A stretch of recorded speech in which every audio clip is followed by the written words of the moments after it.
स्वागत है आप सभी लोगों का हमारे YouTube के प्लेटफॉर्म पे। और इसी क्रम में आज का हमारा टॉपिक होगा आरक्षण, रिजर्वेशन को लेकर के। आरक्षण को लेकर अलग अलग अवधारणाएं हमारे मन में रहती हैं। ठीक, कुछ आरक्षण के पक्ष में होते हैं और जो आरक्षित प्राप्त वर्ग है वो इसके पक्ष में है, लेकिन जो गैर आरक्षित प्राप्त वर्ग है, जो सामान्य वर्ग है, वो इसका कई बार विरोध भी करता है। खैर, हम आज इस टॉपिक में ये समझने का प्रयास करेंगे कि आरक्षण वास्तव में कहां तक सही है और कहां तक गलत। और इस विश्लेषण को लेकर के मैं आपके सामने कुछ तथ्यों को, कुछ सूचनाओं को रखूंगा।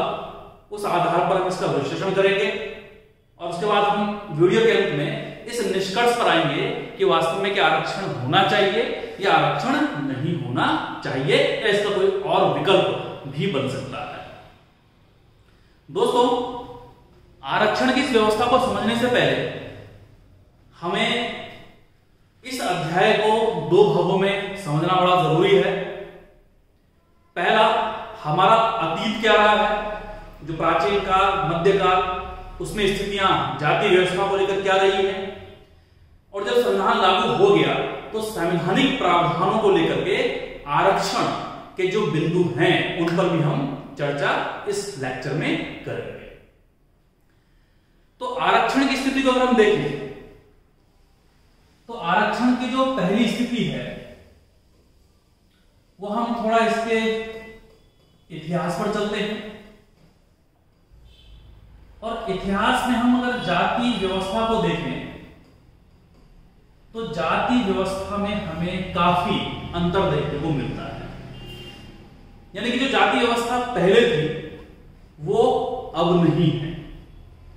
तो इसीलिए इस इतिहास को, जो इतिहास के छात्र रहे हैं, उनको ये सामान्य रूप में जानकारी भी होगी कि हमारे इतिहास में एक वैदिक काल था जिसको हम ऋग्वैदिक काल भी कहते हैं, और दूसरा इसके बाद आता है उत्तर वैदिक काल।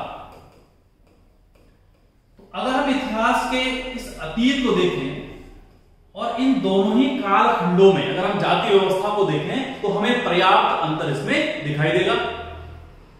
ठीक, वो कैसे कि अगर वैदिक काल की हम बात करें तो वैदिक काल में जो जाति व्यवस्था थी वो कर्म आधारित जाति व्यवस्था मानी जाती थी। और कर्म आधारित जाति व्यवस्था का अर्थ यह हुआ कि जैसा जिसका कर्म होगा वैसे उसकी जाति मानी जाएगी। अर्थात अगर कोई पढ़ने लिखने में होशियार है तो ब्राह्मण जाति का होगा, कोई लड़ने में होशियार है तो उसे क्षत्रिय माना जाएगा, और जो व्यापार करेगा या जो सफाई वाला काम करेगा तो उसको जो है एक प्रकार से कर्म के आधार पर इस काल में निम्न जाति का माना जाता था। तो जैसा जिसका कर्म वैसे उसकी जाति होती थी, और यह व्यवस्था विद्यमान थी हमारे वैदिक काल में। ठीक, इसलिए जब इस वैदिक काल में कर्म आधारित जाति व्यवस्था होती थी तो इसका हम अगर उदाहरण लें तो अगर एक परिवार है और इस परिवार में उस दंपत्ति की 4 संतानें हैं, तो अब कर्म के आधार पर जाति व्यवस्था है तो हमें यह देखने को मिलता था कि एक ही परिवार में अलग अलग जातियों के लोग विद्यमान थे। यानी कि एक ही परिवार में हो सकता है कि जो पढ़ने में होशियार हो वो ब्राह्मण हो सकता है कि उसी परिवार में जिसका पढ़ने लिखने में रुचि ना हो, ठीक है, जो निरक्षर हो सकता है वो सफाई वाला काम करता हो। तो एक ही परिवार में, एक ही कुटुंब में हमें इस काल में जो है अलग अलग जातियां देखने को नहीं मिलती थी, बल्कि एक ही परिवार में हर प्रकार की जातियों का मिश्रण होना एक सामान्य बात उस समय हुआ करती थी। ठीक है, इसलिए ये जो व्यवस्था थी वैदिक काल की, इसमें ऐसा कोई भेदभाव या छुआछूत का हमें कोई उदाहरण कमोवेश नहीं मिलता है। लेकिन इसके बाद क्या हुआ, जब हम उत्तर वैदिक काल में आए तो इस उत्तरवैदिक काल में इस कर्म आधारित जो जाति व्यवस्था थी इसको बदल दिया गया। किसने? इसको बदल दिया गया जन्म आधारित जाति व्यवस्था में। ठीक है, अब कर्म के हिसाब से जाति नहीं होगी, अब जन्म के हिसाब से जाति होगी। इसका मतलब यह हो गया कि अब जो ब्राह्मण का बेटा ब्राह्मणी होगा, क्षत्रिय का बेटा क्षत्रिय होगा, या किसी और जाति का बेटा उसी जाति या उसी कुल का माना जाएगा। ठीक, तो ये कर्म आधारित जाति व्यवस्था को बदल दिया गया। किसमें? जन्म आधारित जाति व्यवस्था में। ठीक है, और ये स्थिति क्यों हुई हमें यहां पर ये समझना भी होगा कि जो आज हमारे समाज में जो जाति व्यवस्था है वो ईश्वर की देन नहीं है। यानी कि ये जो जाति व्यवस्था है ये खुद किसने बनाई है? समाज में इंसानों ने ही बनाई है।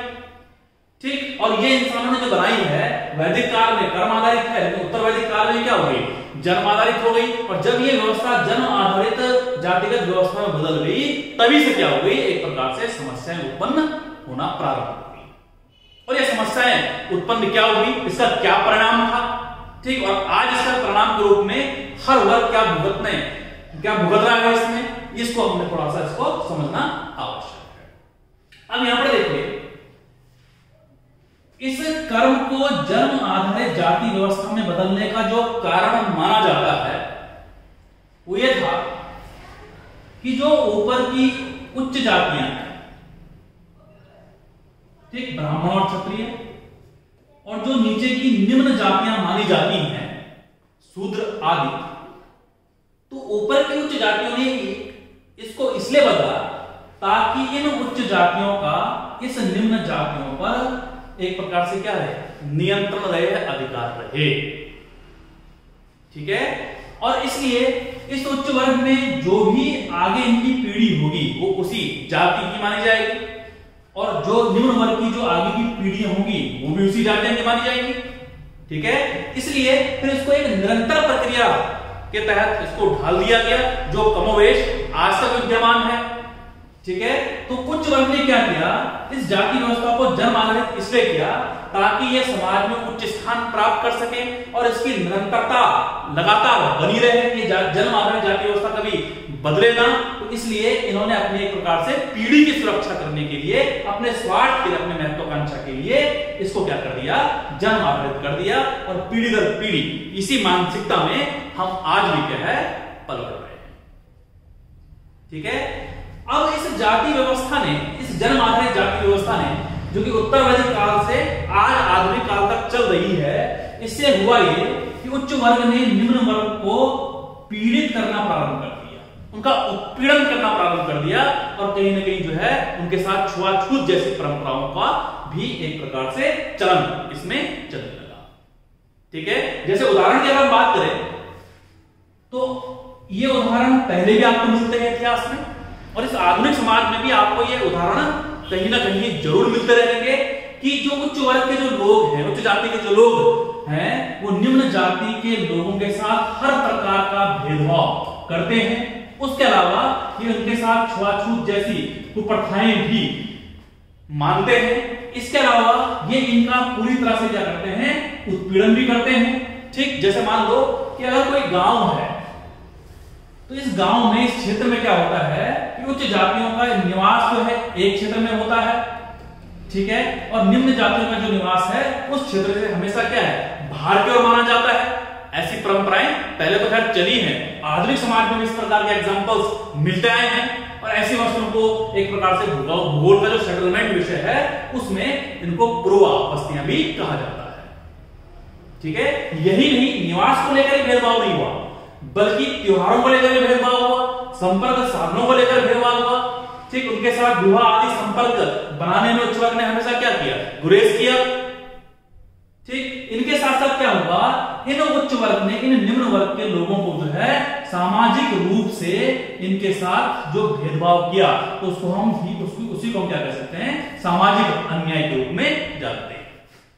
तो जब उच्च वर्ग ने निम्न वर्ग के साथ इस जाति व्यवस्था को, जन्म आधारित जाति व्यवस्था को लेकर जब इनके साथ हजारों वर्षों का भेदभाव हुआ, इनके साथ सामाजिक अन्याय हुआ, तो ये उच्च वर्ग जो है इस प्रकार से ये निम्न वर्ग का कभी उत्थान नहीं हो पाया। क्योंकि इनके साथ एक प्रकार से सामाजिक अन्याय हुआ, इन्हें कभी सामाजिक न्याय नहीं मिला। और ये जो निम्न वर्ग है ये उच्च वर्ग की अपेक्षा सामाजिक रूप से और सामाजिक के साथ साथ जुड़ा हुआ है क्या, शैक्षणिक, और दोनों के केंद्र बिंदु में जो आर्थिक शब्द है, आर्थिक रूप है, तो सामाजिक और शैक्षणिक के साथ साथ ये वर्ग जो है आर्थिक रूप से भी पिछड़ता चल रहा है। ठीक, समझने का प्रयास करें कि उत्तर वैदिक काल में जब ये जन्म आधारित व्यवस्था का विकास हुआ तो इसकी जो छाप है आज का जो 21वीं शताब्दी है, 2020 का ये समय है, आधुनिक समय है, विज्ञान और तकनीक का युग है, लेकिन जाति व्यवस्था का जो आधार है, जो उसमें सुधार होना चाहिए था, वो आधुनिक समाज में भी इसका अभी तक कोई सुधार नहीं हो पाया। और आज भी हमें इस प्रकार के बहुत सारे उदाहरण मिलते हैं आधुनिक समाज में, जाति व्यवस्था को लेकर के, सामाजिक अन्याय को लेकर के। अभी मैं कुछ दिनों पहले सोशल साइट्स में देख भी रहा था, ऐसे उदाहरण में यदा-कदा मिलते ही रहते हैं। ठीक, और उदाहरण ये था कि उत्तराखंड में जो कोरदा नगर है, वहां पर किसी ब्राह्मण परिवार के बगल में एक दलित परिवार का अपनी एक जमीन थी, उस पर अपना वो निवास बनाना चाह रहा था, लेकिन यहां से उस महिला ने विरोध किया, जाति सूचक शब्द कहे। ठीक, और ये तक कह दिया कि अगर ये वर्ग, ये निम्न जाति का जो वर्ग वो महिला मान रही है, जो उसके मन में जो मनोविकार है, ठीक, इससे कहीं ना कहीं क्या होगा, उसके और उसके बच्चों पर उसका क्या करेगा, असर पड़ेगा। हालांकि इस पर आगे कानूनी कार्रवाई हो गई है, लेकिन इस प्रकार के एग्जाम्पल्स हमें आधुनिक समाज में भी यदा-कदा मिलते ही रहते हैं।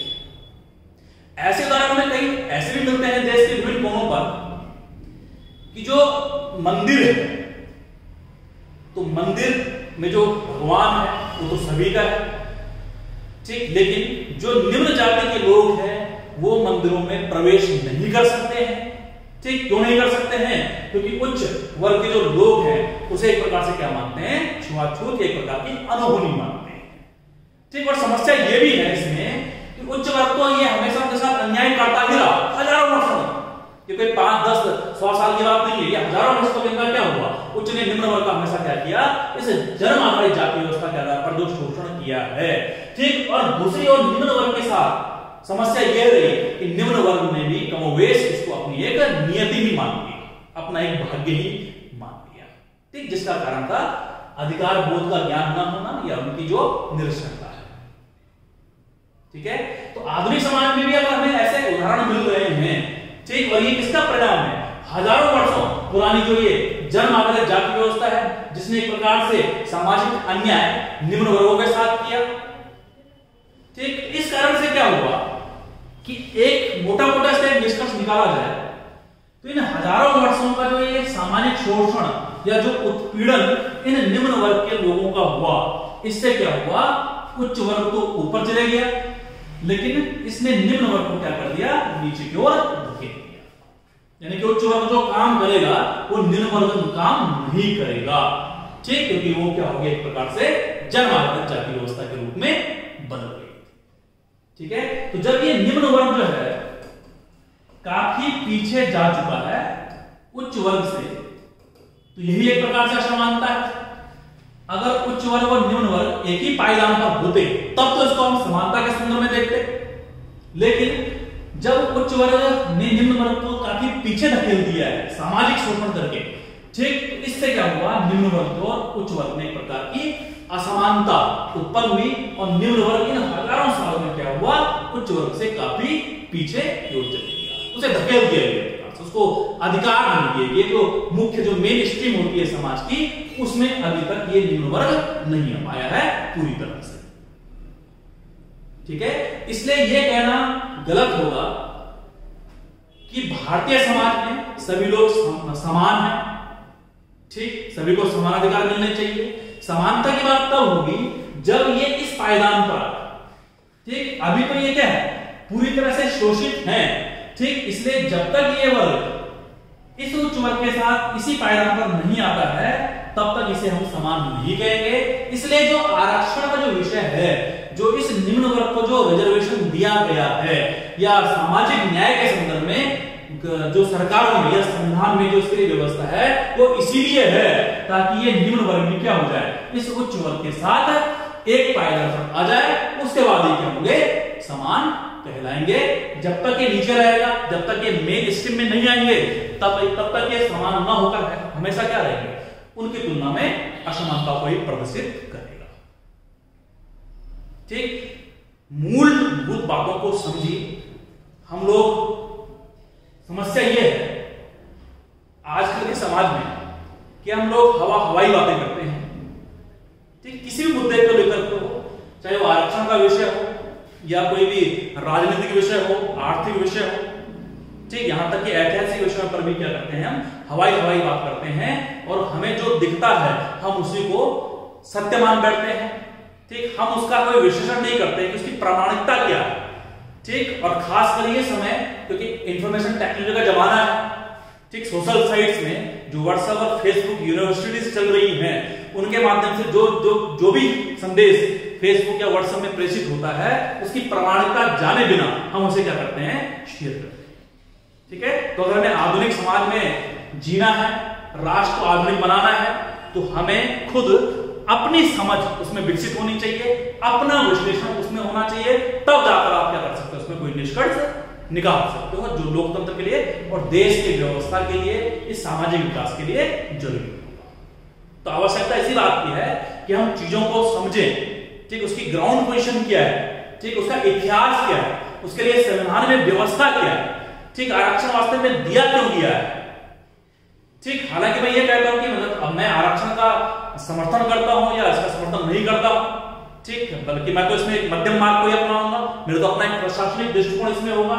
लेकिन जब भी किसी मुद्दे पर डिबेट होती है तो आपको भी जो है उसमें एक समझ दिखनी चाहिए, उसके हिसाब से आपको उसमें निर्णय लेना चाहिए। तो ये थी अभी तक की जो ऐतिहासिक स्थिति है। वैदिक काल में कर्म आधारित जाति व्यवस्था है, उत्तर वैदिक काल में इसको जन्म आधारित जाति व्यवस्था में बदल दिया गया और इसी ने फिर भयानक रूप लिया और उच्च वर्ग ने निम्न वर्ग का जो शोषण किया इन हजारों वर्षों में, उससे निम्न वर्ग क्या हो गया, उच्च वर्ग के सामने हमेशा के लिए हर क्षेत्र में क्या हो गया, पिछड़ता चला गया।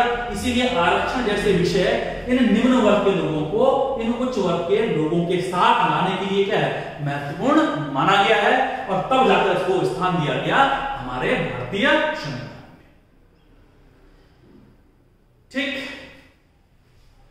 आगे की बात करें तो ये व्यवस्था चली आ रही थी प्राचीन काल से। आधुनिक समाज में भी इसके बहुत सारे अंश हैं। आज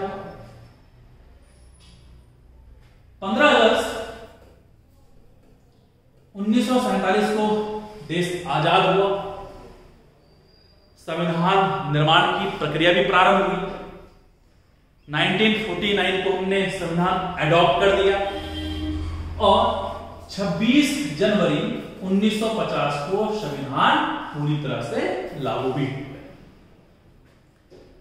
अब किसी भी देश का जो संविधान बनता है, जो दस्तावेज बनता है, उसके इतिहास से, उसकी सामाजिक व्यवस्थाओं से, उसकी संस्कृति से भी बनता है। उसकी छाप संविधान में जरूर होती है और इसीलिए जब संविधान का निर्माण किया गया तो संविधान में जो भाग 3 है फंडामेंटल राइट्स का, मौलिक अधिकारों का, तो इन मौलिक अधिकारों में आर्टिकल 14, 15, 16, 17 और 18 का संबंध दिया गया समानता के अधिकार से, राइट टू इक्वलिटी। ठीक है, तो जब संविधान का निर्माण हुआ, भाग 3 में मौलिक अधिकार रखे गए, तो मौलिक अधिकारों में आर्टिकल 14 से लेकर आर्टिकल 18 तक की जो व्यवस्था है या जो अनुच्छेद हैं, वो समानता के अधिकार को लेकर के हैं, समानता के सिद्धांत को स्वीकारने को लेकर के। ठीक, हम इसमें चर्चा करेंगे केवल आर्टिकल 16 की, आर्टिकल 15 की भी चर्चा नहीं करेंगे। हालांकि आरक्षण की व्यवस्था उसमें भी है, शिक्षण संस्थाओं में प्रवेश को लेकर के। ठीक, लेकिन हम मुख्य बात करेंगे सार्वजनिक जो नियोजन है, लोक नियोजन, यानी कि नौकरियों में जो आरक्षण की बात है, उसका संबंध आर्टिकल 16 से है। तो आर्टिकल 16 में क्या क्या व्यवस्थाएं हमारे संविधान में दी हुई है, इसको हम एक बार स्क्रीनशॉट में देख लेते हैं। आरक्षण की संवैधानिक स्थिति, हमारे संविधान में आरक्षण की बात कहां पर हुई है? भाग 3 है, फंडामेंटल राइट्स हैं, और फंडामेंटल राइट्स आपके आर्टिकल 12 से शुरू होते हैं आर्टिकल 35 तक, लेकिन हम इसमें पढ़ेंगे केवल आर्टिकल 16। तो देखिए आर्टिकल 16 में आरक्षण को लेकर के, ठीक, और उसका किस तरीके से समानता के सिद्धांत के साथ समायोजित किया गया है उसको लेकर ये कुछ भाग हैं, कुछ खंड इस आर्टिकल में दिए हुए हैं। आर्टिकल 16 ये कहता है लोक नियोजन में अवसर की समानता, ठीक, और लोक नियोजन का साधारण से तात्पर्य क्या होता है? लोक नियोजन का मतलब होता है सरकारी नौकरियां, ठीक। तो जो सरकारी नौकरियां हैं उन नौकरियों में क्या है, एक प्रकार से सभी को समान अवसर मिलेंगे, अवसर की समानता, समानता का सिद्धांत इसमें लागू किया गया है। और जब अवसर की समानता है तो जब सभी समान हैं, तो जब सभी समान है तो किसी को, ठीक, प्रमोट नहीं किया जाएगा, ठीक, सभी के बीच एक खुली प्रतियोगिता होगी, ठीक, जिसमें योग्यता होगी वो क्या करेगा, एक प्रकार से सरकारी नौकरी का लाभ लेगा, क्योंकि इसमें अवसर की समानता का सिद्धांत अपनाया गया है, ठीक, इसमें भेदभाव नहीं किया जाएगा।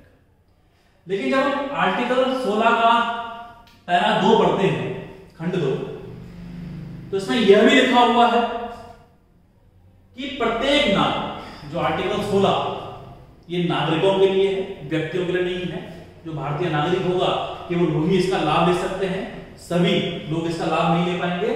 तो जो भी भारतीय नागरिक है उनके बीच में धर्म, जाति, मूलवंश, लिंग, जन्मस्थान, उद्भव और निवास के आधार पर कोई भेदभाव नहीं किया जाएगा। यानी कि इन आधारों पर भेदभाव नहीं किया जाएगा। कहां, किस व्यवस्था में? सरकारी नौकरियों में, लोक नियोजन में भेदभाव नहीं होगा, ठीक। ये किस धर्म का है, किस जाति का है, ठीक, ये मेल है या फीमेल है, ये तमिलनाडु का है या उत्तराखंड का है, इस आधार पर कोई भेदभाव सार्वजनिक नियोजन में किसी के साथ नहीं किया जाएगा।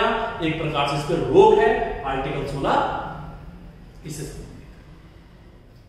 ठीक। इसके अलावा खंड 3 क्या कहता है कि जो हमारी पार्लियामेंट है, संसद है, वो कानून बनाकर लोक नियोजन में, नौकरियों में किसी क्षेत्र में निवास की शर्त को लागू कर सकती है, ठीक है। जैसे मान लीजिए कि मध्य प्रदेश में, अभी बात भी आ रही है कि मध्य प्रदेश में जो सरकारी नौकरियां होंगी केवल मध्य प्रदेश के ही निवासियों के लिए हो, राजस्थान में भी ये बात, ठीक, उत्तराखंड में भी ग्रुप सी के पदों के लिए ऐसी कुछ व्यवस्था है, ठीक। तो इसका मतलब ये हुआ कि अगर निवास की शर्त को लागू कर दिया जाए, जिसका संबंध किससे है, मूल निवास, स्थायी निवास से, ठीक, जिसका संबंध एम्प्लॉयमेंट ऑफिस से है, तो उस आधार, उस शर्त को अगर हम लागू कर दें, ठीक, सरकारी नौकरियों के लिए, तो ये कानून बनाकर किया जा सकता है। तो फिर उसको जो है अवसर की समानता के तहत उसको हम भेदभाव के रूप में नहीं मानेंगे, ऐसा किया जा सकता है, ठीक। इन सबके साथ आर्टिकल 16 का जो पैरा 4 ये इसमें सबसे इंपॉर्टेंट है रिजर्वेशन को लेकर के, ठीक। और इसमें क्या कहा गया है कि जो समाज का पिछड़ा वर्ग है उनको आरक्षण दिया जा सकता है, ठीक, सरकारी नौकरियों में। लेकिन उसके लिए हमें ये देखना पड़ेगा कि उनका पर्याप्त रिप्रेजेंटेशन इन नौकरियों में है या नहीं, ठीक। आर्टिकल 16 खंड 4।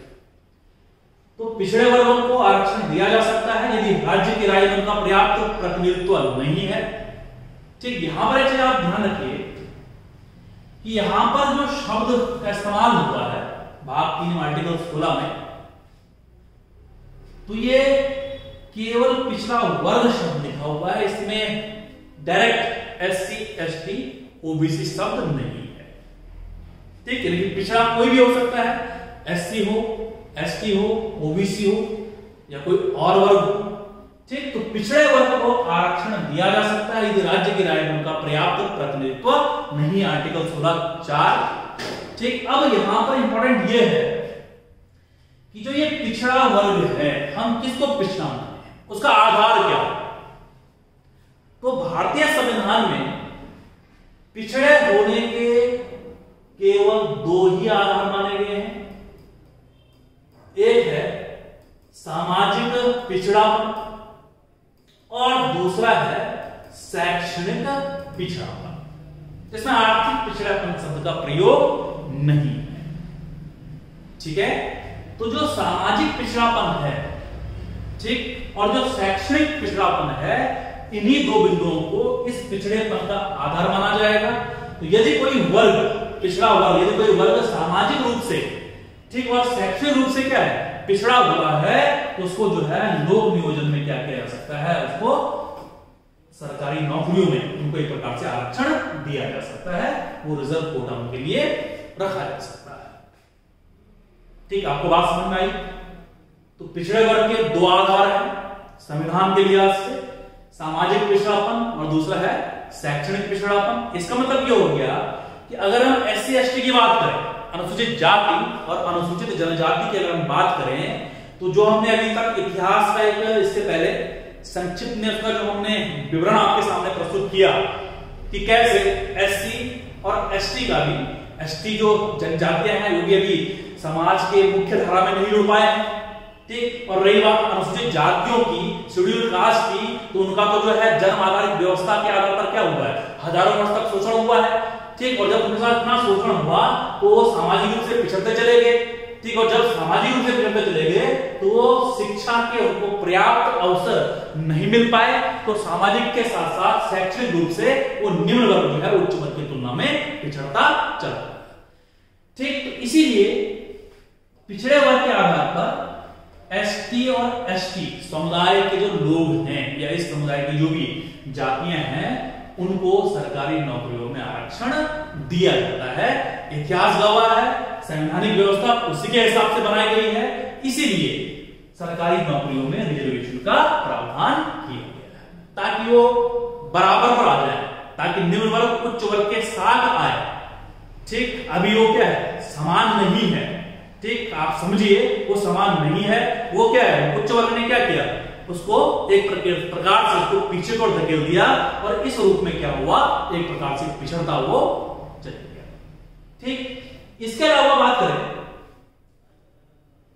प्रमोशन में आरक्षण की, ये मूल संविधान में नहीं था, बल्कि जो 77वां संविधान संशोधन हुआ 1995 में, उसके तहत इस आर्टिकल 16(4) में 4 का अलग से जुड़ा गया प्रमोशन या पदोन्नति में आरक्षण को लेकर के। ठीक, इसमें ST और SC शब्द है, इसमें OBC शब्द नहीं है। तो प्रमोशन में आरक्षण की व्यवस्था संवैधानिक रूप से केवल किसके लिए दी गई है, SC ST के लिए, और इसके लिए जो अमेंडमेंट हुआ, ये जो 16(4) का जो शामिल किया गया 77वां संविधान संशोधन 1995 में शामिल किया गया। ठीक, इस पे भी हम बात करेंगे कि आखिरकार ये प्रमोशन आरक्षण क्यों। इसके अलावा 16(4) का में फिर से एक अमेंडमेंट हुआ 2001 में 85वां संविधान संशोधन द्वारा। ठीक, और इस बात पर जोर दिया गया जब भी पदोन्नति में आरक्षण दिया जाएगा, ये भी 16(4) का ही पार्ट है जो 2001 में जोड़ा गया, तो जब भी इस प्रकार की व्यवस्था की जाएगी, प्रमोशन में आरक्षण दिया जाएगा, तब जो है परिणामिक जो ज्येष्ठता है, जिसको हम एक प्रकार से कॉन्सिक्वेंशियली सीनियरिटी कहते हैं, उसका भी ध्यान रखा जाएगा या ध्यान रखा जाना चाहिए। तो ये आर्टिकल 16(4) का में जोड़ गए। ठीक, आर्टिकल 16 का अंतिम बिंदु 16 खंड 5 क्या कहता है, जो भी धार्मिक संस्थाएं हैं, ट्रस्ट के रूप में हो, मंदिर मस्जिद कोई भी हो जिसका अपना ट्रस्ट है, तो उसमें जो पद होते हैं, ठीक, उसमें धर्म विशेष जो धर्म का जुड़ा हुआ है, उससे संबंधित जो उसके अनुयायी हैं, उनके लिए वो पद आरक्षित किया जाएगा दूसरे धर्म का। ठीक, उसमें कोई दावा प्रस्तुत नहीं किया जाएगा, नहीं कर सकता है, और इसलिए ये अवसर की समानता के खिलाफ भी नहीं जाता। ठीक है, तो धार्मिक संस्थाओं से संबंधित जो पद हैं, धर्म विशेष से संबंधित अनुयायियों के लिए भी आरक्षित किए जा सकते हैं। आर्टिकल 16 खंड 5 ये कहता है। ठीक, तो ये बड़ा इंपॉर्टेंट अनुच्छेद है आर्टिकल 16, और इसमें सबसे इंपॉर्टेंट है आपका पिछड़े वर्गों को आरक्षण दिया जा सकता है यदि राज्य की राय में उनका पर्याप्त प्रतिनिधित्व नहीं है। आर्टिकल 16 खंड 4 और पदोन्नति में आरक्षण दिया जा सकता है एससी और एसटी कैटेगरी के समुदाय को यदि राज्य की राय में उनका पर्याप्त प्रतिनिधित्व न हो तो। लेकिन ये जो अमेंडमेंट है, ये जो बात है, ये बाद में जोड़ी गई थी। ठीक, तो आर्टिकल 16 को आप आवश्यक रूप से हमेशा ध्यान रखिए, ये आरक्षण की संवैधानिक स्थिति है और अभी तक हमारे संविधान में ऐसी व्यवस्था है। ठीक, अब बात करते हैं इन दोनों विषयों पर। पहले बात करते हैं पिछड़ा वर्ग की कंडीशन क्या है, इसके लिए कोई और प्रावधान हमारे संविधान में है, और फिर हम बात करेंगे प्रमोशन में आरक्षण को लेकर के। तो इसमें आगे बढ़ते हैं। अब आर्टिकल 16 के अलावा एक बड़ा इंपॉर्टेंट अनुच्छेद हमारे संविधान का है, आर्टिकल 340। आर्टिकल 340 राष्ट्रपति को यह अधिकार देता है, प्रेसिडेंट, कि राष्ट्रपति इस आर्टिकल 340 के तहत जो समाज के पिछड़े वर्ग हैं, और पिछड़े वर्ग सामाजिक और शैक्षणिक रूप से माने जाते हैं, तो जो समाज के पिछड़े वर्ग हैं, इन पिछड़े वर्ग की दशाओं को जानने के लिए या इन पिछड़े वर्गों की खोज करने के लिए कि पिछड़ा है कौन सामाजिक और शैक्षणिक रूप से, तो इन पिछड़े वर्गों का विश्लेषण करने के लिए राष्ट्रपति क्या कर सकता है, इस आर्टिकल 340 के तहत एक पिछड़ा वर्ग आयोग गठित कर सकता है। ठीक, ध्यान रखिए, भारतीय संविधान में पिछड़ा वर्ग आयोग का गठन कौन करता है, राष्ट्रपति को एक शक्ति है, और इसका प्रावधान कहां दिया गया है, इसका प्रावधान अनुच्छेद 340 में। ठीक है, अब यहां पर ध्यान देने वाली बात यह है कि जो ये पिछड़ा वर्ग है, जिसके लिए राष्ट्रपति पिछड़ा वर्ग आयोग समय समय पर गठित करता रहता है, तो ये पिछड़ा वर्ग का मतलब सामाजिक और शैक्षणिक रूप से पिछड़ा, जिनके साथ सामाजिक भेदभाव हुआ है, जिनको शिक्षा के पर्याप्त अवसर नहीं मिले, वो पिछड़ते चले गए, जिनके साथ एक प्रकार से उनका उत्पीड़न हुआ है। ठीक, तो वो सामाजिक और शैक्षणिक रूप से जो पिछड़ा वर्ग है, उन पिछड़े वर्गों की जानकारी के लिए ये राष्ट्रपति क्या करता है, पिछड़ा वर्ग आयोग का गठन करता है। और फिर ये पिछड़ा वर्ग आयोग का जो काम होगा वो यह जानना होगा कि समाज में सामाजिक और शैक्षणिक रूप से पिछड़े कौन है, ठीक, उनकी स्थिति दयनीय क्यों है, उनकी दशा को हम कैसे सुधार सकते हैं। तो इन सभी बिंदुओं पर जो एक प्रकार से जो रिकमेंडेशन देगा, जो सिफारिशें प्रदान करेगा, वो पिछड़ा वर्ग आयोग इसके लिए एक रिपोर्ट प्रस्तुत करेगा, और वो रिपोर्ट फिर से पिछड़ा वर्ग आयोग क्या करेगा, राष्ट्रपति को प्रतिवेदन देगा, और राष्ट्रपति फिर उस रिपोर्ट को संसद के दोनों सदनों के मध्य रखवाएगा। सदन में चर्चा होगी, सदन में वोटिंग भी होगी कि भाई उसके लिए आगे काम करना चाहिए या नहीं करना चाहिए। तो ये फिर से रिपोर्ट राष्ट्रपति को गई, ठीक, पिछड़ा वर्ग आयोग। ठीक है, इसलिए आर्टिकल 340 भी एक महत्वपूर्ण पार्ट है, क्योंकि 16 में पिछड़े वर्ग की बात हुई है, पिछड़े वर्गों को आरक्षण देने की बात। ठीक, अब ये पिछड़ा वर्ग आयोग आर्टिकल 340। ठीक, अब अगर हम पिछड़ा वर्ग आयोग की बात करें तो आप इसमें ध्यान देना कि सबसे पहले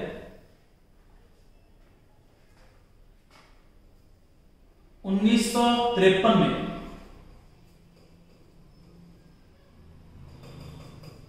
पहला पिछड़ा वर्ग आयोग का गठन किया। तो भारत में जो पहला पिछड़ा वर्ग आयोग का गठन हुआ, राष्ट्रपति ने शक्ति का प्रयोग किया आर्टिकल 340 के तहत 1953 में ये पिछड़ा वर्ग आयोग बना। इसके अध्यक्ष थे काका कालेलकर, इसलिए इसको हम काका कालेलकर आयोग भी कहते हैं। इन्होंने इस विषय पर रिसर्च की और अपनी रिपोर्ट 1955 में प्रस्तुत करी, लेकिन कुछ कारणों से इनकी जो रिपोर्ट है, पहले पिछड़ा वर्ग आयोग काका कालेलकर आयोग, इनकी रिपोर्ट लागू नहीं हो पाई। इसी क्रम में 1979 का समय आया, राष्ट्रपति ने पुनः इस आर्टिकल शक्ति का प्रयोग किया और 1979 में, ये ज्यादा इंपॉर्टेंट है, दूसरा पिछड़ा वर्ग आयोग गठित कर 1979 में, पहला 1953, दूसरा है 1979, दूसरा पिछड़ा वर्ग आयोग गठित किया जा चुका है। इस दूसरे पिछड़ा वर्ग आयोग का जो गठन हुआ, उस समय हमारे प्रधानमंत्री थे मोरारजी देसाई, उनका कार्यकाल था और इस आयोग के अध्यक्ष बनाए गए विदेश्वर मंडल को, इसलिए इसे मंडल कमीशन या मंडल आयोग भी कहा जाता है। ठीक है, तो मंडल की अध्यक्षता में दूसरा पिछड़ा वर्ग आयोग बना। मंडल कमीशन भी वही करेगा जो जिम्मेदारी दी गई है आर्टिकल 340 में कि राष्ट्रपति ने आपको अभी पिछड़े वर्ग के आयोग के हिसाब से क्या काम सौंपा है, उस पर भी आप भी आपको सिफारिश दें। ठीक, तो मंडल कमीशन ने क्या किया, तो मंडल कमीशन लगभग 1 वर्ष तक इसने भारत में भ्रमण किया, ग्राउंड पर जाकर चीजों को देखा। और आधार पिछड़े वर्ग का क्या है, सामाजिक और शैक्षणिक। ठीक, उनकी जानकारी मंडल कमीशन जुटा रहा है। और जब 1 साल तक मंडल आयोग ने भारत में भ्रमण किया, तो उसके बाद 1980 में मंडल कमीशन की एक रिपोर्ट आई। और जब मंडल कमीशन की रिपोर्ट आई, तो मंडल कमीशन की रिपोर्ट में 2 बातें बड़ी महत्वपूर्ण हैं। पहली बात यह है कि मंडल कमीशन ने कहा कि भारत में 4773 लगभग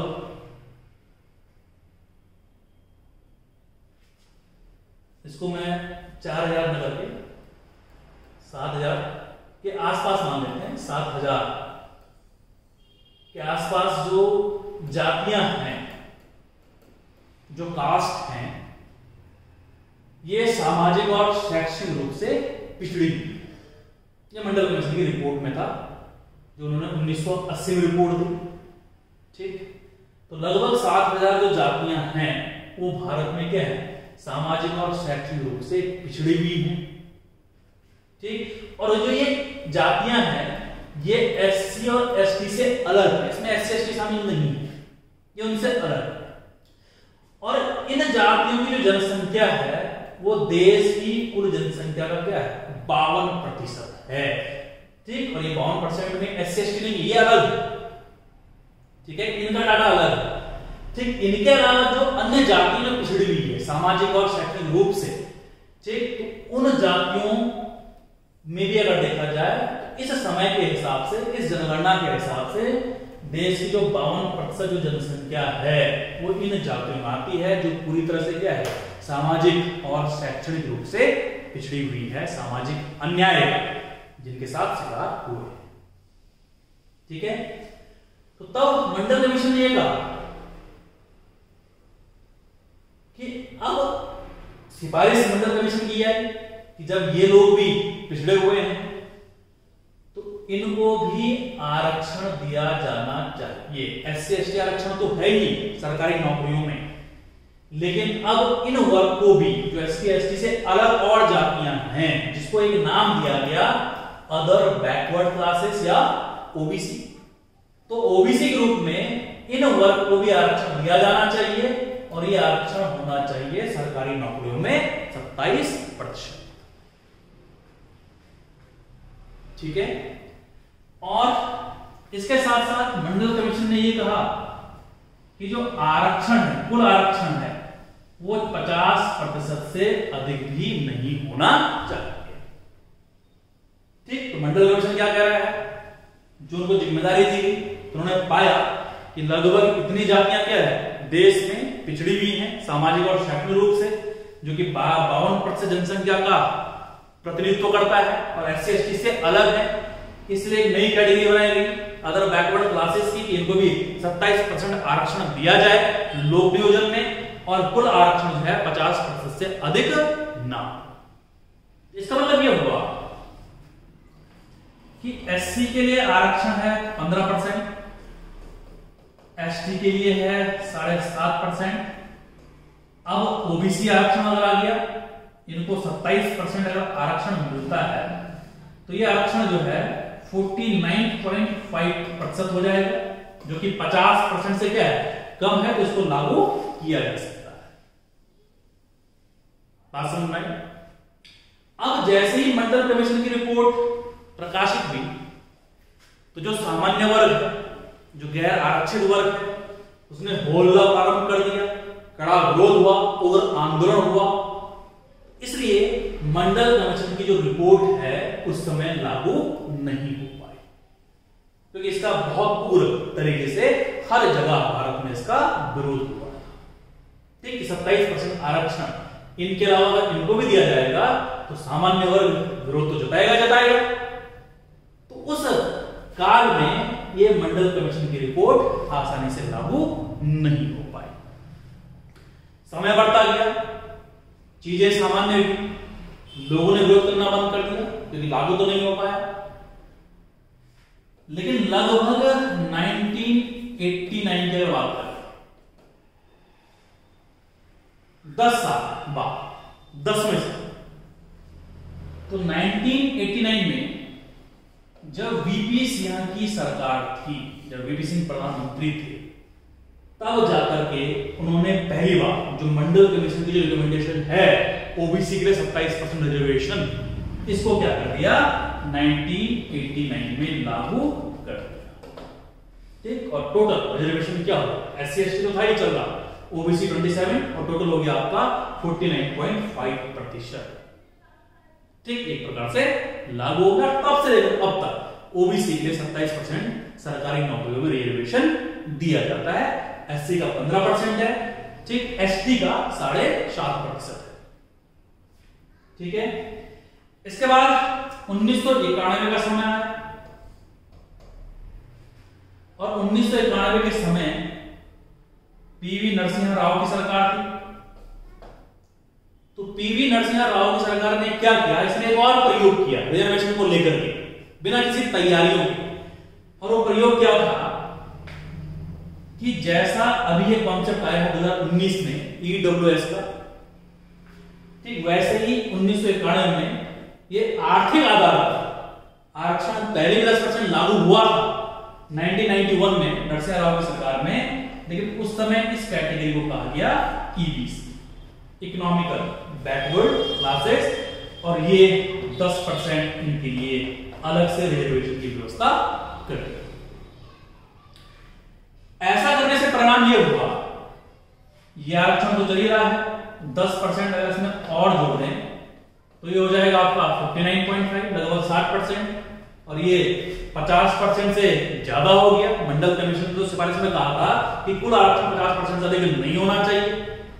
जब ये आरक्षण टोटल 50% से अधिक हो गया तो जाहिर सी बात है मामला सर्वोच्च न्यायालय में जाएगा ही जाएगा। ठीक। अब जब मामला सर्वोच्च न्यायालय में जाएगा तो उस स्थिति को हम देख लेते हैं सुप्रीम कोर्ट में जब ये मामला गया। अब आगे क्या होगा, अब देखिए सुप्रीम कोर्ट में जब ये मामला गया तो वो 1992 का एक महत्वपूर्ण वाद एड्स है। बहुत इंपॉर्टेंट बात है और इसे जाना जाता है इंदिरा शाहनी बनाम भारत संघ। ठीक, मामला सुप्रीम कोर्ट में गया, महत्वपूर्ण वाद है इंदिरा शाहनी बनाम भारत संघवाद 1992 का। अब जब रिजर्वेशन का मामला सुप्रीम कोर्ट में गया तो सुप्रीम कोर्ट ने कुछ दिशा निर्देश जारी किए रिजर्वेशन को लेकर या इससे जुड़े पहलुओं को लेकर। सुप्रीम कोर्ट ने इस वाद में क्या कहा? सुप्रीम कोर्ट ने कहा कि जो आरक्षण है, रिजर्वेशन है लोक नियोजन या सरकारी नौकरियों में, यह आरक्षण जो पिछड़े वर्गों को दिया जाता है, जो सामाजिक और शैक्षणिक रूप से पिछड़ा है, जिसके प्रमाण हमारे इतिहास में भी हैं, आज तक इसके उदाहरण में मिलते ही हैं, तो जो आरक्षण है यह अपने आप में क्या है? उचित है। यानी कि सुप्रीम कोर्ट ये कह रहा है कि पिछड़े वर्गों को आरक्षण दिया जाना चाहिए ताकि वो धीरे धीरे समाज की मुख्य धारा में आ सके। ठीक, आरक्षण को इन्होंने स्वीकार कर लिया। ठीक, आरक्षण ठीक। दूसरा सुप्रीम कोर्ट इसमें ये कहता है कि आरक्षण का मुख्य आधार जाति होनी चाहिए। ठीक, जब भी सरकार आरक्षण दे, इस प्रकार का प्रयोग करे, तो उसका जो मुख्य आधार होना चाहिए वो होना चाहिए क्या? जाति। ठीक, क्योंकि भारत में जो जाति ही सामाजिक रूप से क्या है? पिछड़ी हुई, यानी कि भारत में जो पिछड़ापन है वो मुख्य रूप से है सामाजिक पिछड़ापन, इसलिए जाति को ही आरक्षण का मुख्य आधार बनाया जाना चाहिए। ये पहला आधार होना चाहिए, आर्थिक बात नहीं होना चाहिए। ठीक, गरीब अमीर से मतलब नहीं आरक्षण का। ठीक, गरीबी अमीरी तो मिटाई जा सकती है। आज कोई गरीब है, कल कौन बनेगा करोड़पति में, अगर जीत गया तो कल तो अमीर हो जाएगा। लेकिन सामाजिक जो सुधार है वो एकाएक नहीं होते हैं। ठीक, उसको सुधरने में काफी वक्त लगता है, इसलिए सामाजिक पिछड़ापन भारत की जब सबसे बड़ी समस्या है, तो इसलिए आरक्षण का मूल आधार क्या होना चाहिए? जाति ही होना चाहिए। तीसरी बात, सुप्रीम कोर्ट ने इस केस में कहा कि कुल आरक्षण 50% से अधिक ना, जो कि मंडल कमीशन ने भी कहा था, लेकिन नरसिम्हा राव की सरकार ने ईबीसी की कैटेगरी में 10% आरक्षण अलग से जोड़ दिया। तो इस केस के बाद क्या हो गया? जो ईबीसी का जो आरक्षण था वो रद्द कर दिया गया, ये 10% आरक्षण समाप्त। इसके अलावा इंदिरा शाहनी वाद में एक और जजमेंट आया कि जो ओबीसी को जो रिजर्वेशन मिल रहा 1989 से, इस ओबीसी में क्रीमी लेयर की व्यवस्था लागू होनी चाहिए। ठीक, एससी एसटी के लिए ऐसी कोई गाइडलाइन नहीं है, लेकिन ओबीसी के लिए क्रीमी लेयर की व्यवस्था की बात सुप्रीम कोर्ट ने इस बात में कही, और उसके बाद क्रीमी लेयर की व्यवस्था ओबीसी में लागू हुई भी। और इस समय अगर देखा जाए 8 लाख प्रतिवर्ष जो सालाना आय है या इससे अधिक किसी की आय है, तो वो क्रीमी लेयर में आ जाता है, तो उसलिए ओबीसी की उस जाति को फिर आरक्षण का लाभ नहीं मिलता है। तो इस व्यवस्था में क्रीमी लेयर लागू होना चाहिए, केवल ओबीसी के संदर्भ में सुप्रीम कोर्ट ने यह कहा। इसके अलावा सुप्रीम कोर्ट ने कहा कि प्रमोशन में आरक्षण, ठीक, रिजर्वेशन प्रमोशन में आरक्षण नहीं दिया जाना चाहिए। इस बात में ये तो कहा कि आरक्षण दो सरकारी नौकरियों में, लेकिन उसके बाद प्रमोशन में आरक्षण मत दो। ठीक, क्योंकि इसके लिए एक प्रकार से मांग उठने लगी थी, तो सुप्रीम कोर्ट ने यहां पर क्लियर कर दिया गया कि रिजर्वेशन में, यानी कि प्रमोशन में, रिजर्वेशन के आधार पर प्रमोशन नहीं होगा। इसको गलत इस वाद में ठहराया गया। और इन सबके साथ साथ सुप्रीम कोर्ट ने अंतिम बात कही कि विधायिका और कार्यपालिका कुछ भी करे आरक्षण के मुद्दों को लेकर के, तो अगर वो मामला सुप्रीम कोर्ट में आता है तो सुप्रीम कोर्ट क्या कर सकता है? आरक्षण से संबंधित मुद्दों का क्या कर सकता है? जुडिशरी रिव्यू कर सकता है, न्यायिक समीक्षा कर सकता है, उसमें अपना जजमेंट दे सकता है। तो ये आरक्षण की जो बात है, सामाजिक न्याय की जो बात है, ये सुप्रीम कोर्ट के ही दायरे में है और सुप्रीम कोर्ट इसमें सरकार को निर्देशित कर सकती है। ठीक, तो इस प्रकार के कुछ दिशा निर्देश इंदिरा साहनी केस 1992 में हमारे सामने आता है। ठीक, बाकी सभी बातें ठीक है। ठीक, ये बात भी चली रही है, जाति मुख्य आधार है। ठीक, टोटल 50% से अधिक नहीं है, जो हमें एक प्रकार से वर्टिकल मिलता है। ओबीसी के लिए प्रिविलेज की व्यवस्था लागू है, जुडिशरी भी हो सकता है। अब इसी से जुड़ा पहलू है प्रमोशन या पदोन्नति में आरक्षण को लेकर। ठीक, इसके बाद जो हमने आर्टिकल 16 में दो बातें पढ़ी थी और हमने देखा कि आर्टिकल 16(4) में कार्य, ठीक, कब जोड़ा गया? 77वां संविधान संशोधन 1995 के द्वारा। ठीक, तो जब 1992 में सुप्रीम कोर्ट ने कह दिया कि प्रमोशन आरक्षण नहीं होगा, तो विधायिका पार्लियामेंट ने क्या किया? इस व्यवस्था को संविधान में और फंडामेंटल राइट में स्थान दिया। ठीक, एक संशोधन के माध्यम से। और 1995 में क्या किया? सुप्रीम पार्लियामेंट ने 16(4) का में ये कह दिया कि अनुसूचित जाति और अनुसूचित जनजाति के वर्गों को प्रमोशन में आरक्षण दिया जा सकता है यदि राज्य की राजनीति का पर्याप्त प्रतिनिधित्व न हो।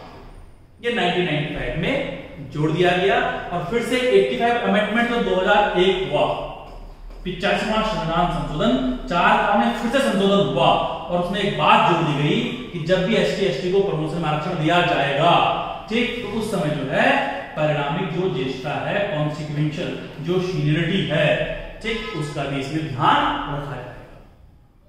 ठीक, ये एक प्रकार से मौलिक अधिकारों में रख दिए गए। ठीक, अब जब प्रमोशन में आरक्षण के लिए अमेंडमेंट हो गया पार्लियामेंट के द्वारा, तो फिर से ये मामला सुप्रीम कोर्ट में जाएगा।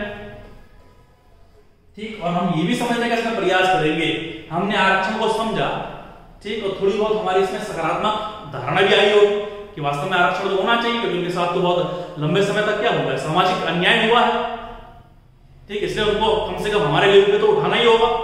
ठीक, उसके बाद खुली प्रतियोगिता कर लेंगे। ठीक, अब इसमें कई लोगों ने ये विरोध किया कि जब आरक्षण आप दे रहे हो नौकरियों में, तो फिर उसके बाद आप प्रमोशन में आरक्षण क्यों दे रहे हो? अब इसको भी आप समझिए, इसके पीछे की स्थिति क्या है, इसमें भी एक समझ आप विकसित करें। अब यहां पर देखिए कि प्रमोशन में आरक्षण देने को लेकर के संविधान में व्यवस्था क्यों की, कि उसको संवैधानिक फंडामेंटल राइट में बना दिया। ठीक, विरोध क्यों हो रहा है प्रमोशन आरक्षण को लेकर के? अब यहां पर एक छोटी सी बात आप समझिए कि जो पिछड़े वर्गों को जब हम आरक्षण दे रहे हैं, पिछड़े वर्ग में कौन है? एससी, एसटी, उसके बाद ओबीसी भी जुड़ा। पिछड़े वर्ग का आधार क्या है? सामाजिक और आर्थिक पिछड़ापन, सॉरी सामाजिक और शैक्षणिक पिछड़ापन। आर्थिक तो उसके केंद्र बिंदु में होगा ही होगा। ठीक, और सामाजिक और शैक्षणिक पिछड़ापन हम अतीत को देख चुके हैं, वो तो है ही। तो जब पिछड़े वर्गों को हम आरक्षण दे रहे हैं, ठीक, और आरक्षण दे दिया गया और उसने एक प्रकार से नौकरी प्राप्त कर, मान लीजिए 4 लोग हैं, इसमें से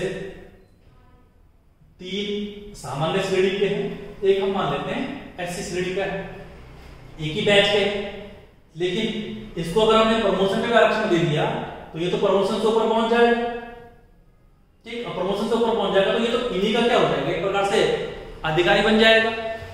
ठीक, इसलिए ये भी अपने आप में इनका कहना भी सही है कि भाई कम से कम प्रमोशन में आरक्षण ना दो। तो भी जब प्रमोशन में आरक्षण नहीं देना है तो आप ये समझिए कि ये अमेंडमेंट किया गया और उसके बाद सुप्रीम कोर्ट ने जो नागराज जो केस था उसमें इसको जायज भी ठहराया, उचित ठहराया। इसको समझते हैं, प्रमोशन में आरक्षण देने का जो मोटिव ये था, ये तो हमें समझ में आ गया कि जो एससी एसटी है इन्हीं को है प्रमोशन में आरक्षण, ओबीसी को नहीं है। और एससी एसटी जो कि पिछड़ा वर्ग, सामाजिक और शैक्षणिक रूप से काफी पिछड़ा है, उनको जो धकेला गया है, अगर हम इस वर्ग को प्रमोशन में आरक्षण दें तो उसके पीछे मोटिव क्या है, उद्देश्य क्या है? तो एक उदाहरण से इसको हम समझते हैं। उदाहरण यह है कि ए बी सी डी 4 परीक्षार्थी,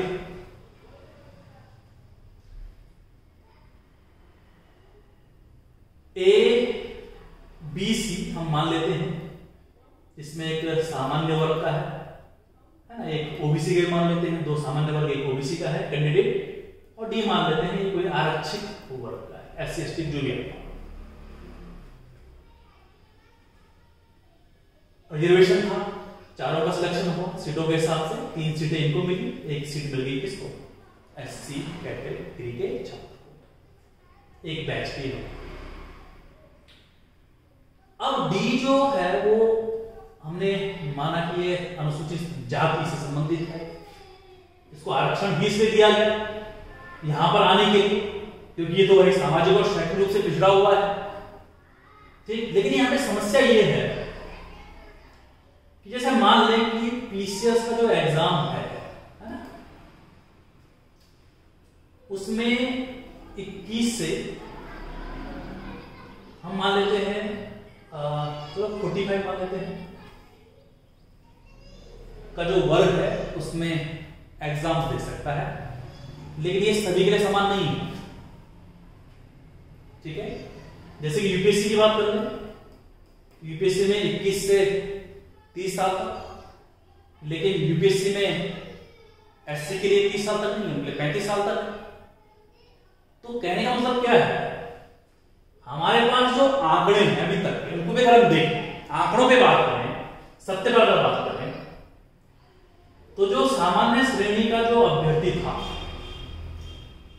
वो 21 से 25 साल में सिलेक्शन पा गया, क्योंकि सामाजिक और शैक्षणिक रूप से पहले से मजबूत है, ठीक, ऊपर के पायदान पे पहले से ही, तो उसको खास संघर्ष यहाँ पे नहीं करना पड़ा, ठीक। और उसने एक एवरेज एज हमने ले ली कि सामान्य जो अभ्यर्थी है उसने 21 से 25 साल में सिलेक्शन ले लिया। लेकिन जो ये आरक्षित वर्ग है जो कि पहले ही सामाजिक और शैक्षणिक रूप से पिछड़ा हुआ है, ठीक है, और ये पिछड़ा क्यों है, कारण हमारे पूर्वज, ठीक, ईश्वर की कोई देन नहीं है। अब जो इसका सिलेक्शन होगा, जो आंकड़े बताते हैं इसका सिलेक्शन तो 30 साल के बाद होगा, ये तो 35 साल में निकला।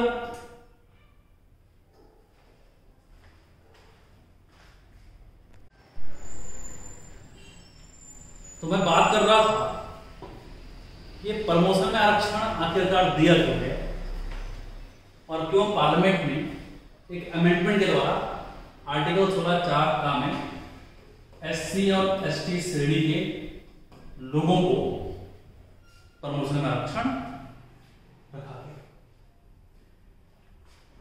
तो इसके पीछे मोटिव क्या है, इसको समझने का प्रयास करें। मैं एक उदाहरण आपके सामने रखता हूं। मान लीजिए कि ये 4 कैंडिडेट या 5 कैंडिडेट, ये 3 कैंडिडेट हम मान लेते हैं सामान्य श्रेणी के हैं, ठीक। इसके अलावा हम मान लेते हैं कि 2 कैंडिडेट जो है एससी श्रेणी के। अब एक तो हमने पहले नौकरी में आरक्षण दिया आर्टिकल 16(4) के हिसाब से, और आरक्षण इसलिए दिया क्योंकि ये जो वर्ग है ये तो हजारों सालों से शोषित रहा है, सामाजिक और शैक्षणिक रूप से पिछड़ता चला गया। अब इसको अगर हमें समाज राष्ट्र की मुख्य धारा में लाना है, ठीक, इनके समान करना है, तो इसलिए इनको नौकरियों में आरक्षण दिया गया। दूसरा पक्ष प्रमोशन में आरक्षण इसलिए दिया गया, अगर हम आंकड़ों की बात करें, परिस्थितियों की बात करें, तो सामान्यतः हम ये मानते हैं यूपीएससी का कोई एग्जाम, और यूपीएससी के एग्जाम में हमने ये माना कि 21 वर्ष से 35 वर्ष तक के जो अभ्यर्थी हैं उसमें भाग ले सकते हैं। सभी ने भाग लिया, इन पांचों का सिलेक्शन भी हुआ, 21 से 35 वर्ष के बीच में रहे होंगे। आंकड़े ये दर्शाते हैं कि सामान्य श्रेणी का जो अभ्यर्थी है, जो कि पहले से ही सामाजिक और शैक्षणिक रूप से मजबूत है, इसका सिलेक्शन 21 से 25 वर्ष के बीच में ही हो गया। इसको ज्यादा इंतजार नहीं करना पड़ा। लेकिन हम अगर एससी का रिजल्ट देखें इसी में, तो इसका जो सिलेक्शन हुआ वो 30 से 35 वर्ष के बीच में हुआ। ठीक, इसको काफी संघर्ष करना पड़ा। क्यों करना पड़ा? क्योंकि इसकी परिस्थितियां जो पहले से बनी हुई हैं, ठीक, आज भी कमोबेश वो उसी स्थिति में है। ठीक, वो सामाजिक और शैक्षणिक रूप से बिगड़े हुए हैं, वो इतनी जल्दी इस एग्जाम को क्लियर नहीं कर पाते हैं। और यही कारण है भी कि अलग अलग कैटेगरी के लोगों के लिए, जैसे 21 से 30 हम मान लेते हैं जनरल के लिए है, उसके बाद ओबीसी या एससी के लिए प्रावधान अलग से इसलिए किया गया है एज रिलैक्सेशन में। तो इसका सिलेक्शन 30 से 35 वर्ष के बीच में।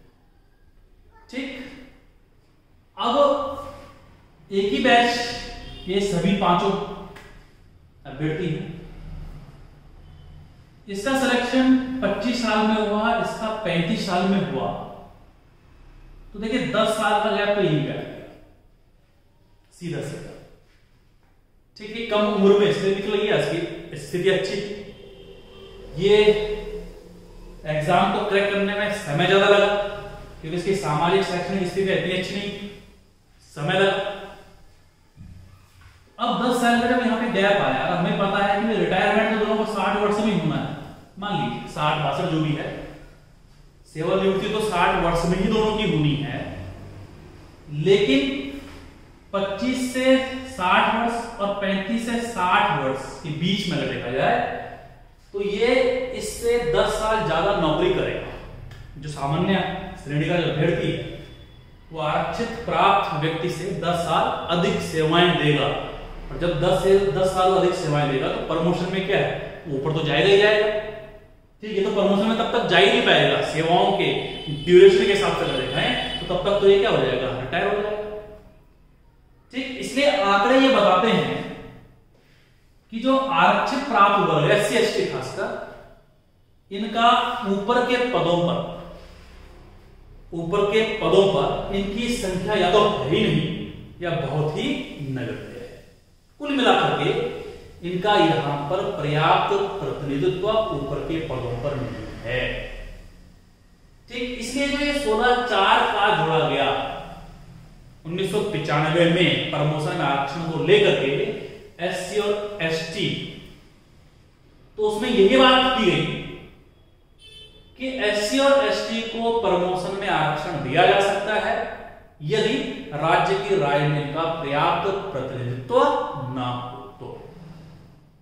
ठीक, इसके पीछे थीम ये थी कि वो लोग भी क्या ऊपर के पदों में जाए, उनका भी वहां पर कुछ ना कुछ क्या हो, रिप्रेजेंटेशन हो। ठीक, ऐसा भी नहीं कि सभी के सभी लोग चले जाएंगे, डी और ई में से केवल एक ही जाएगा, वहां पर भी सीटों का एक अनुपात ही फिक्स होगा। ठीक है, इनमें भी हो जाएगा जो सीनियर होगा, चाहे आयोग के रिजल्ट के हिसाब से हो।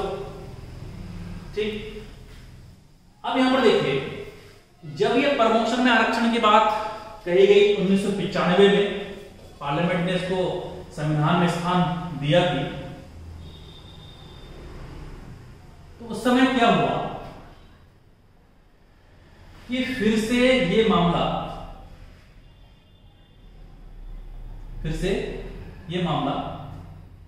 सुप्रीम कोर्ट गया। और जब ये मामला सुप्रीम कोर्ट गया तो एक और केस यहां पर इंपॉर्टेंट है, एम नागराज वर्सेस बनाम भारत संघवाद 2007 कि भाई प्रमोशन में आरक्षण को लेकर के इंपॉर्टेंट वाद है। इस वाद में सुप्रीम कोर्ट ने यह कहा कि जो प्रमोशन में जो आरक्षण है और जो कॉन्सिक्वेंशियल जो सीनियरिटी का जो कॉन्सेप्ट है परिणामी ज्येष्ठता का, ये सही है। ठीक है, अपने आप में क्या है, उचित, ये लागू हुए। ठीक, सुप्रीम कोर्ट ने प्रमोशन आरक्षण को मना नहीं किया, उचित ठहराया कि वास्तव में आंकड़े अपर्याप्त हैं, ऊपर के पदों पे इनकी कोई उपस्थिति नहीं है, इसलिए प्रमोशन में आरक्षण दिया जा सकता है एक अनुपात के हिसाब से। ठीक, उसमें भी जो है परिणामी ज्येष्ठता का ध्यान रखा जाना चाहिए। दोनों बातों पर सुप्रीम कोर्ट सहमत हो गया। सुप्रीम कोर्ट ने इसी बात को लेकर के, इसी व्यवस्था को लेकर के एक बात और कही कि ये दोनों ही व्यवस्थाएं लागू कब होनी चाहिए, जब वास्तव में पिछड़ापन हो, वास्तव में इनका अपर्याप्त प्रतिनिधित्व हो। तो यदि जब ये व्यवस्था लागू होगी उस समय यह भी देखा जाना चाहिए कि क्या अनुसूचित जाति और अनुसूचित जनजाति में पिछड़ापन है, ठीक, क्या उनका जो है ऊपर के पदों पर अपर्याप्त प्रतिनिधित्व है। अगर ऐसा है तो उस आधार पर जो है ये उचित है, प्रमोशन में आरक्षण दिया जा सकता है, कोई समस्या नहीं है। लेकिन इन सबके साथ साथ सुप्रीम कोर्ट ने यह भी कहा कि हमें इस बात का भी ध्यान रखना होगा कि प्रशासन की जो दक्षता है, गुणवत्ता है, ये प्रभावित नहीं होनी चाहिए। ठीक, आप दो इन आधारों पर दो, लेकिन इस बात का भी ध्यान रखिए कि प्रशासन की जो दक्षता है, जो गुणवत्ता है, जो सेवाओं की जो पहचान है, ये प्रभावित इस व्यवस्था से नहीं होनी चाहिए। एक आर्टिकल को मैं इसमें लूंगा, आर्टिकल 335 भाग 3 से बाहर है, फंडामेंटल राइट तो नहीं है, लेकिन इसमें एक निर्देश जरूर है। आर्टिकल 335 ये कहता है कि जो SC ST की जो दावा जो उनका फंडामेंटल राइट्स में है, आरक्षण को लेकर के, नौकरी में आरक्षण को लेकर के, और दूसरा क्या है, प्रमोशन आरक्षण को लेकर के, जो SC ST वर्ग के जो दावे हैं, उन दावों का जो है इस आर्टिकल 335 के तहत जो है प्रशासन की दक्षता के रूप में भी ध्यान रखना होगा। ठीक, आप आरक्षण दे, प्रमोशन में भी आरक्षण दे, लेकिन प्रशासन की दक्षता बनी रहे, इसका भी जो है ध्यान रखना होगा। यह आर्टिकल 335 में एक निर्देश है। लेकिन इसी आर्टिकल 335 में यह भी कहा गया है, क्योंकि सामाजिक और शैक्षणिक पिछड़ापन तो है SC ST, यहां पर भी छूट को मिलेगी। तो सुप्रीम कोर्ट ने इस संविधान के इसी आर्टिकल में यह भी कहा गया है कि जो SC ST वर्ग के जो लोग हैं, इनके लिए परीक्षाओं में जो अहर्त अंक हैं, परीक्षा में पास होने के जो अहर्त अंक होने चाहिए, उन अहर्त अंकों में छूट दी जा सकती है। आर्टिकल 335 में ही ठीक, तो परीक्षाओं में जो अहर्त अंक है उसमें छूट दी जा सकती है।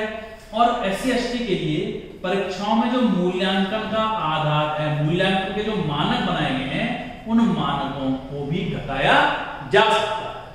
ठीक, इसमें भी इसके साथ रियायत बरती जा सकती है। इसलिए आप देखते होंगे कि जब रिजल्ट आता है तो जनरल श्रेणी कैटेगरी की कुछ मेरिट कुछ और होती है, ठीक है, आरक्षित प्राप्त वर्गों की कुछ मेरिट और होती है, वो कम अंकों में ही, ठीक है, सेवा में उनका चयन हो जाता है। तो इसीलिए है क्योंकि परीक्षाओं में अहर्त अंकों में छूट दी जा सकती है, मूल्यांकन के मानकों को उनके लिए घटाया जा सकता है। इसके पीछे मोटिव क्या है कि सामाजिक और शैक्षणिक पिछड़ापन, इनको कुल मिला के हमें समाज की मुख्य धारा में लाना ही होगा। ठीक, तो यह था प्रमोशन में आरक्षण को लेकर के एक कॉन्सेप्ट। ठीक, इसके अलावा हम थोड़ा सा आगे बढ़ते हैं कि हमने पिछड़ा वर्ग आयोग की बात की। आर्टिकल 340 के तहत पहला गठित हुआ 1953 में काका कालेलकर आयोग, दूसरा बड़ा इंपॉर्टेंट था 1979 का मंडल आयोग या मंडल कमीशन, ठीक, उसके रिकमेंडेशन, इंदिरा साहनी वाद, फिर प्रमोशन में आरक्षण का अमेंडमेंट, फिर आया एम नागराज का नाम भारत संघवाद 2007 का। इसी क्रम में आगे बढ़ेंगे तो आर्टिकल 340 का फिर से प्रयोग हुआ है, यानी कि जो तीसरा पिछड़ा वर्ग आयोग बना, ये अक्टूबर 2017 में बन चुका है। और तीसरे पिछड़े वर्ग आयोग के जो अध्यक्ष हैं वो पूर्व सीजीआई थे, रोहिणी साहब, रोहिणी जी की अध्यक्षता में तीसरा पिछड़ा वर्ग आयोग भी गठित हो चुका है। पिछड़ा वर्ग आयोग का जो काम है उसको लेकर के, तो ये रोहिणी आयोग या जो तीसरा पिछड़ा वर्ग आयोग इसलिए गठित किया गया कि जो ओबीसी है, अदर बैकवर्ड जो क्लासेस है, ओबीसी का जो आरक्षण है, ओबीसी में जितने भी जाते हैं वो जो आरक्षण मिलता है, इस ओबीसी का भी उपवर्गीकरण किया जाना चाहिए। ठीक, कैटेगरी का सब कैटेगरी को डिवाइड करना चाहिए, इसके लिए आपका एक तीसरा वर्ग आयोग बना हुआ है। ठीक है, यानी कि यह आयोग यहां रिपोर्ट देने का इसमें प्रयास करेगा कि जो ओबीसी में जिन जाति के लोगों को आरक्षण का लाभ मिल गया है उसकी एक अलग श्रेणी बनाए, और इसी में ऐसी भी कुछ जातियां हैं जिनको आरक्षण का लाभ नहीं मिला है, उसके लिए कुछ अलग श्रेणियां बनाई जाए। यानी कि आरक्षण में आरक्षण की व्यवस्था उसमें लागू होगी। तमिलनाडु में ऐसा लागू भी है कि ओबीसी में ही ऐसा भी जाति हैं जिनको आरक्षण का लाभ नहीं मिला है, तो 27% में उनके लिए अलग परसेंट अलग से फिक्स भी है। ठीक, और अभी सुप्रीम कोर्ट ने पंजाब में एससी के मामले में ये बात कही थी कि पंजाब में भी अनुसूचित जातियों के मामले में वहां पर भी इनका कैटेगराइजेशन होना चाहिए कि वहां पर जो है किन किन अनुसूचित जाति के जो कैटेगरी है लाभ उनको मिल चुका है, किसको लाभ नहीं मिला है।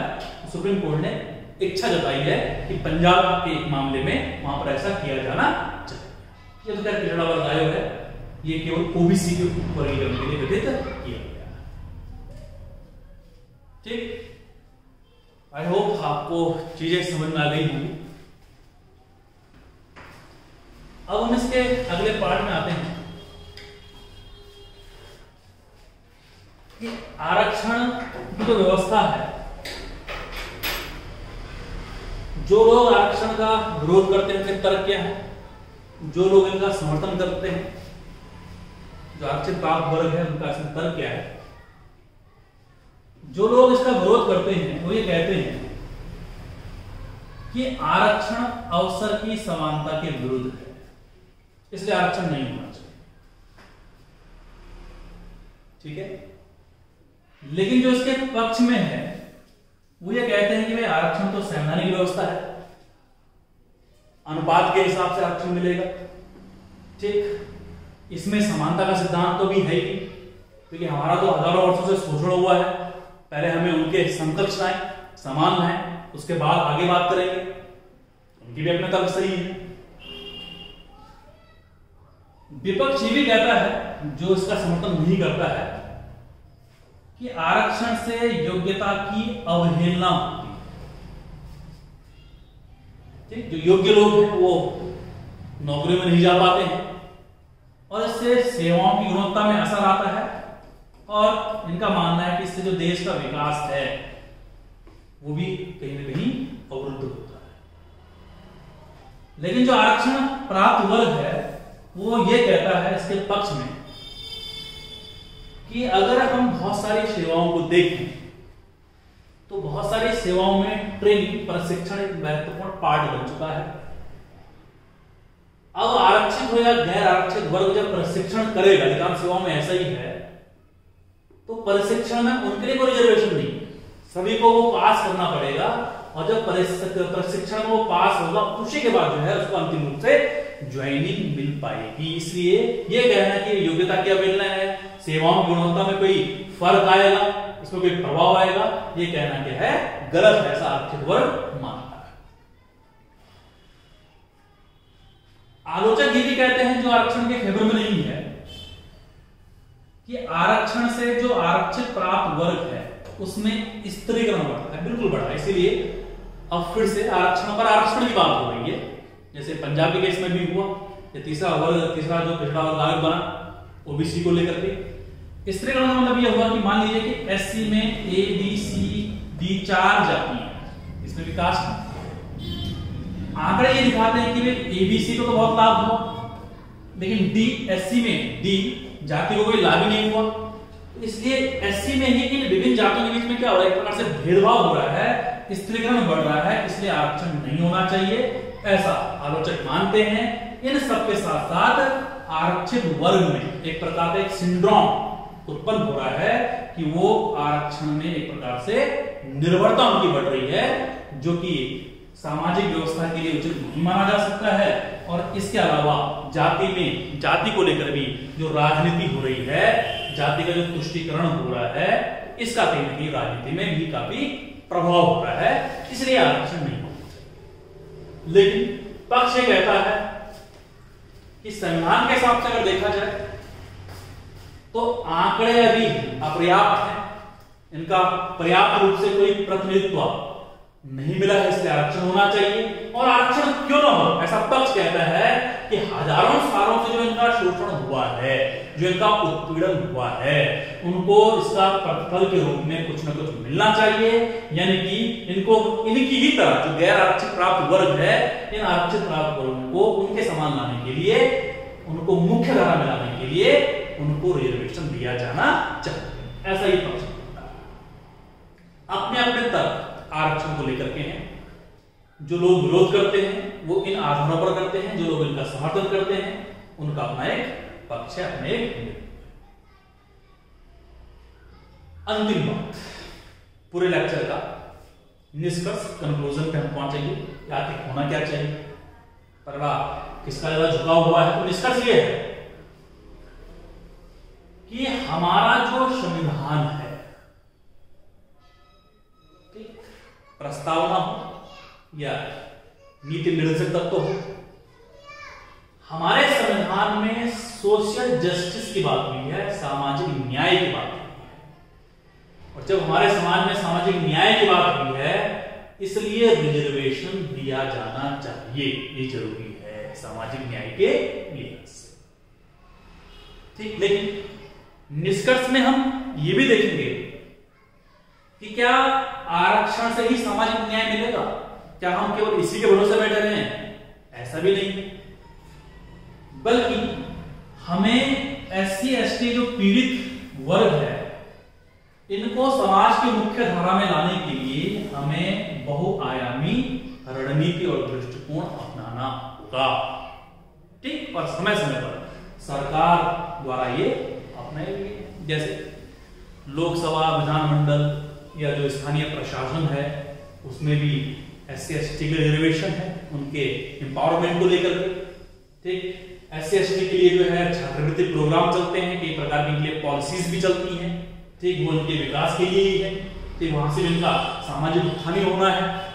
ठीक, इसके अलावा अगर हमको इनके साथ छुआछूत भेदभाव करे, इनके लिए कुछ अप्रिय शब्दों का प्रयोग करे, तो उसके लिए 1989 का एक्ट है, एससी एसटी उत्पीड़न निवारण अधिनियम है। तो इस प्रकार की अन्य रणनीतियों पर भी काम करना चाहिए। तो केवल आरक्षण के भरोसे हम नहीं रह सकते हैं, बल्कि आरक्षण के साथ साथ अन्य रणनीतियां भी हमें सामाजिक न्याय के संदर्भ में इनको देनी चाहिए। इसके अलावा निष्कर्ष ये भी कहता है कि जो ये आरक्षण दिया जा रहा है, इसकी समयबद्ध 10 साल 15 साल में समीक्षा होनी भी जरूरी है, उसका मूल्यांकन, उसकी ग्राउंड रिपोर्ट भी जरूरी है कि वास्तव में आरक्षण का इनको लाभ मिल रहा है कि नहीं मिल रहा है।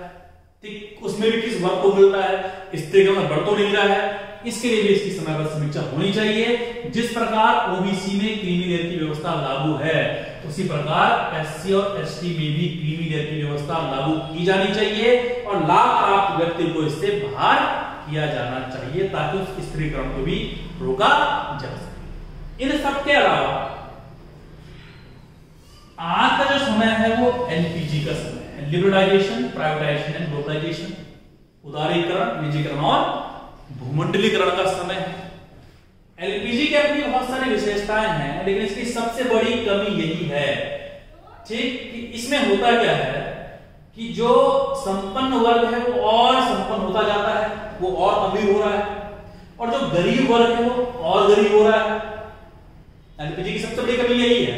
और ऐसे में अमीर और गरीब के बीच में जो खाई है वो और ज्यादा क्या हो रही है, पैदा हो रही है, जो आर्थिक खाई है, ठीक। ऐसी स्थिति में जब हमने एलपीजी को अपनाया है, निजीकरण को अपनाया है, और निजीकरण में तो आरक्षण नहीं है, और जब निजी क्षेत्रों में आरक्षण नहीं है तो सामाजिक न्याय की जिम्मेदारी किसकी होगी, ठीक। इसलिए कुछ लोग ये भी तर्क देते हैं कि इस एलपीजी के दौर में हमें सामाजिक न्याय को भी ध्यान में रखना है, इसलिए निजी क्षेत्र में क्या होना चाहिए, आरक्षण किया जाना चाहिए। आर्थिक खाई जो बढ़ रही है निजीकरण के कारण, उसके कारण जो है अमीर और गरीब आर्थिक आधार पर भी आरक्षण होना चाहिए। और इसके लिए अगर देखा जाए तो 124वां संविधान संशोधन बिल इसके लिए प्रस्तुत किया गया था, ठीक, जो कि पारित हुआ 103 सीक्वेंस पे। तो जो 103वां जो संविधान संशोधन जो हमारे पास है वो एक 10% अलग से अब क्या कर रहा है, आरक्षण दे रहा है ईडब्ल्यूएस कैटेगरी को, ठीक। ईबीसी तो बहुत पहले लागू हुआ था, अब 10% आरक्षण जो है ईडब्ल्यूएस को इसलिए मिल रहा है क्योंकि निजीकरण के कारण जो है ये अमीर गरीब की जो खाई बढ़ रही है, ठीक। तो गरीबों को भी क्या होना चाहिए, 10% आरक्षण इसमें दिया जाना चाहिए, जिसके लिए भी संविधान संशोधन हो चुका है, ये पूरी तरह से लागू भी है, ठीक है दोस्तों। आई होप आपको ये लेक्चर समझ में आ गया होगा कि हर प्रकार के एग्जाम्स के लिए, क्योंकि इसमें हमने फैक्ट भी बहुत दिए हैं ताकि जो आपके ऑब्जेक्टिव क्वेश्चंस हैं यहां से निकल जाएं, ठीक। और इसके लिए जो मेन कॉन्सेप्ट इसका मुख्य परीक्षा के लिहाज से है, या आपको कभी निबंध लिखना हो तो उसके लिहाज से भी आप इस पूरे लेक्चर को एक बार केवल सुने ही नहीं बल्कि इसको समझने के प्रयास करें। अपना दृष्टिकोण हमेशा सकारात्मक रखें, चीजों को सुधरने में समय लगता है क्योंकि सामाजिक रिफॉर्म एकाएक नहीं होते हैं, ठीक। वो पीढ़ी दर पीढ़ी सुधरते रहते हैं, इसलिए हमें भी समय का इंतजार करना पड़ेगा। और एक समय ऐसा आएगा जब भारत में फिर से एक राम राज्य की स्थापना होगी, या मैं कहूं फिर से जाति व्यवस्था का जो ये प्रचलन है, असमानता है, ये फिर से एक बार पटरी पर जरूर आएगी। इन्हीं शब्दों के साथ धन्यवाद।